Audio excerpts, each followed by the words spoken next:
Hello everyone, আজকে আমাদের জলসিঁড়িতে একটা সাইট ভিজিটে আসছি, যে সাইটটার একদম অবস্থা থেকে আমরা শুরু করব। তো আপনাদের অনেকেরই কনফিউশন থাকে যে আমরা একটা ইন্টেরিয়ার কোম্পানিকে কখন হায়ার করব। তো এটা নিয়ে অনেক কনফিউশন থাকে।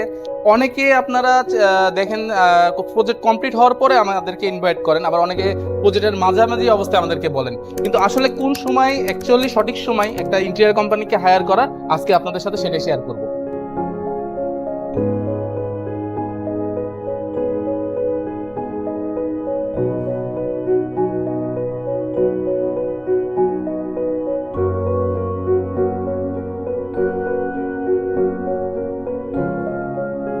আসলে যখন একটা কমপ্লিট প্রজেক্ট হওয়ার পরে আমাদেরকে বলা হয়, তখন আমরা একটা প্রজেক্টে আসলে ডিজাইন করার পরে যখন এটা আমরা কাজটা করতে যাই, তখন হলো অনেক প্রবলেমের মুখোমুখি হই। সেটা হতে পারে ইলেকট্রিক্যাল, হতে পারে প্লাম্বিং, এবং এছাড়া ওয়ালের লেআউট অনুযায়ী আমরা অনেক ধরনের প্রবলেম ফেস করতে হয়।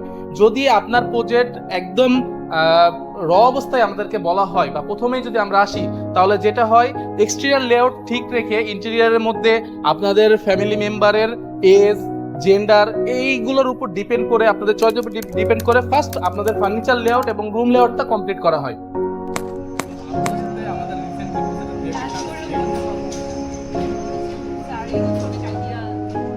রুম লেআউট কমপ্লিট হওয়ার পরে আমরা চলে যাই ডিরেক্ট ফার্নিচার ডিজাইনে। ফার্নিচার ডিজাইন কতটুকু কাস্টমাইজ করা লাগে, কি কার জন্য কীরকম ফার্নিচার ডিজাইন করা লাগে, এটা আমরা কমপ্লিটলি 2D ডিজাইন করার পরে সম্পূর্ণ 3D ভিউ নিয়ে আসি। তারপরে এটার অনুযায়ী আমাদের ইলেকট্রিক্যাল ড্রয়িং এবং আমাদের প্লাম্বিং ড্রয়িং এবং আমাদের টোটাল কার্পেন্টারদের জন্য টোটাল আলাদা আলাদা ড্রয়িংগুলো ক্রিয়েট হয়। তারপরে আমরা যখন ওয়ালগুলো আস্ত করি বা ওয়াল গাঁথনি কমপ্লিট করি, আস্ত কমপ্লিট করি, তারপরে আমরা ইন্টেরিয়ার প্রজেক্টটা করলে প্রপার জায়গায় প্রপার সলিউশন চলে আসে।